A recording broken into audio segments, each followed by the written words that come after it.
Let's talk about, we're still talking FIFA, but this time the Under-20 Women's World Cup. The draw went down yesterday, and the Falconets are in a very, very tough group. Group D against Germany, against China and Haiti. And Cecilia, you mentioned Germany, three-time champions. China, big name in women's football, even though they didn't qualify for the last edition in Papua New Guinea.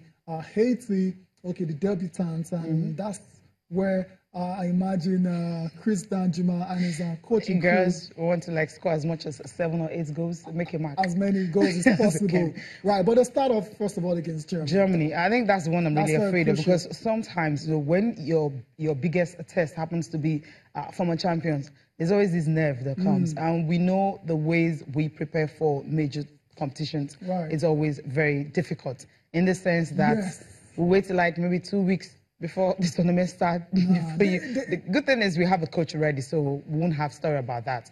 But then maybe 2 weeks before the tournament starts, that's when you call girls to camp. Maybe no major international friendlies. We're not preempting anything, but we're just expecting anything. Whatever we'll see whatever we'll get from here, we'll just take it as it is. We're just trying to preempt and see what's going to happen. But then Nigeria, they already know this draw was done yesterday on the 8th of March. Tournament is starting in August, 5th to 24th, 5th precisely. So Nigeria opening games against Germany. Right. So you have enough time, to see what you can look at and fix maybe 2 or 3 international friendlies that the girls can play to put them in a better mood before you play Germany. We're not going to have the test of Haiti. If we're going to play Haiti first, I will understand that. But you're playing Germany first, so there's no time to actually test anything. So you have to test before you get to the tournament. Absolutely, I totally understand your fears, Cecilia, because going back, antecedents and preparations have not been too ideal for the Falconets and for the female teams, all the female teams in general. But this time, the NFF, they've seen the draw. It's a very tough group.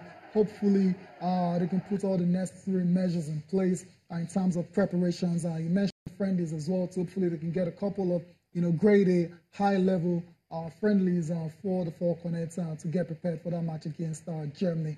And the Germans, the reputation is, it precedes them. I mean, they've won the tournament 3 times. Last time around in Papua New Guinea, they got to the quarterfinals, so they didn't do exactly well by their own standards.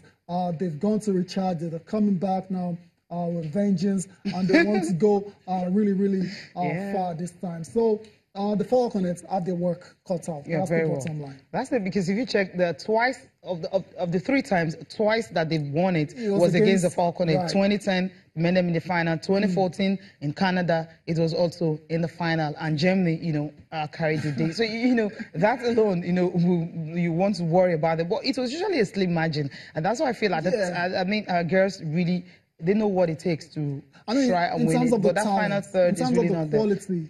I mean, they're on par.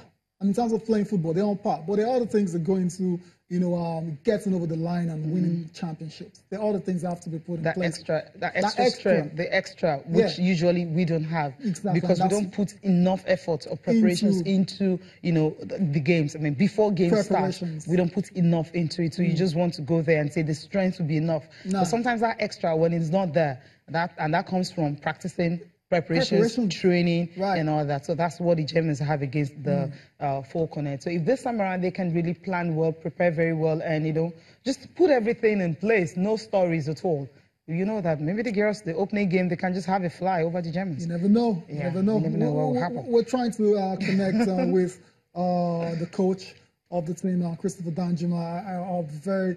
I'm curious to get his observations on this one, on the draw itself, and what it feels and expectations. Obviously, every coach will go into a major tournament to win it.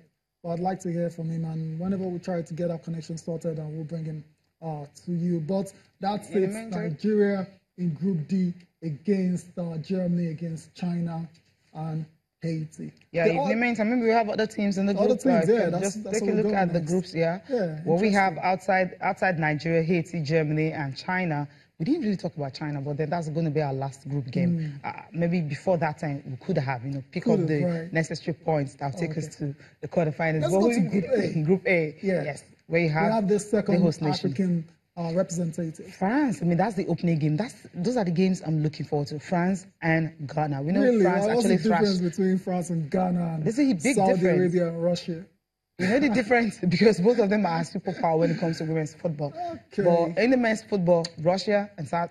Okay, it's a bit underwhelming, right? Thank you. You understand what I'm talking about. That to you. Now let's see Group A, what it's looking like, where you have France, Ghana, New Zealand, and the Netherlands in Group A. Then if you move over to Group B, you have Korea, DPR, England, Mexico, and Brazil. That's another tough group. England, Brazil, Mexico, Korea, DPR. I mean, a very, very tough group. Should that be the group of death? I don't think so, because you go to Group C and see what we have there. Actually, for me, Cecilia, I think I'm tilting towards Group B. Okay. Korea, DPR, they have been dominant in recent years. Yes. Defending champions as well. To England, okay, rising force, yes. In women's football. Mexico and Brazil.